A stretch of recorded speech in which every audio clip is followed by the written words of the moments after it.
আজি আমাৰ ভাৰতবৰ্ষৰ বাবে এটা অতি গুৰুত্বপূৰ্ণ দিন। আজিৰ দিনটো ৰাষ্ট্ৰীয় হস্ততাঁত দিৱস।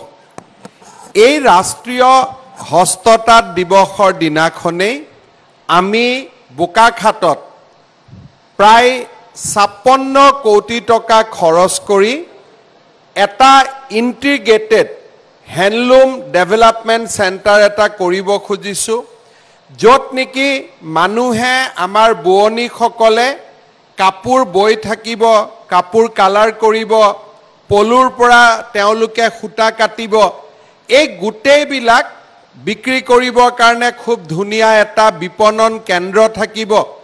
আৰু কাজিৰঙালৈকে অহা দেশী বিদেশী পৰ্যটকসকলে ভাবিব যে নৰেন্দ্ৰ মোদীয়ে লৈ থকা গামোচাখন, অসমীয়া ডেকা ল'ৰাই লৈ থকা গামোচাখন এনেদৰে উৎপন্ন হয়।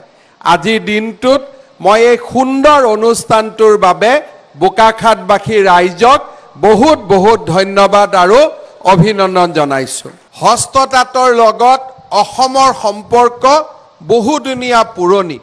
মহাপুৰুষ শ্ৰীমন্ত শংকৰদেৱে আমাৰ বৰপেটাৰ তাঁতিকুচিত 120 হাত দীঘল আৰু 60 হাত বহল বৃন্দাবনী বস্ত্ৰ বুই উলিয়াইছিল। মোৰ সৌভাগ্য হৈছিল লণ্ডনৰ মিউজিয়ামত এই বৃন্দাবনী বস্ত্ৰ চোৱাৰ। এই বৃন্দাবনী বস্ত্ৰ চালে মনত এনেকুৱা এটা অদ্ভুত আনন্দৰ সৃষ্টি হয়, গৌৰৱ হয় যে অসমৰ মাটিতে এনেকুৱা শিপিনী আছিলে যোনে মহাপুৰুষ শ্ৰীমন্ত শংকৰদেৱৰ মাৰ্গদৰ্শনত এনে সুন্দৰ বৃন্দাবনী বস্ত্ৰ নিৰ্মাণ কৰিব পাৰিছিল। আজি আমাৰ অসমৰ বস্ত্ৰতাঁত শিল্পটোক আগুৱাই লৈ যোৱাৰ লগে লগে আমি বস্ত্ৰতাঁতৰ লগত জড়িত আটাইকে সহায় কৰাৰ বাবে চেষ্টা কৰিছোঁ। আজি আমি অসম চৰকাৰে দুটা ডাঙৰ সিদ্ধান্ত যোৱা বছৰ লৈছিলে, যাৰ আজি উপকাৰ অসমৰ শিপিনীসকলে লাভ কৰি আছে।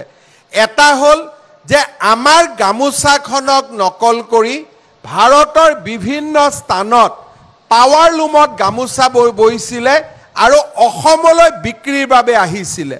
অসম চৰকাৰে যোৱা বছৰ স্পষ্ট সিদ্ধান্ত দিছিলে যে অসমত বাহিৰৰ পৰা গামোচা আহিব নোৱাৰিব, অসমৰ গামোচা আমাৰ শিপিনীয়ে নিৰ্মাণ কৰিব।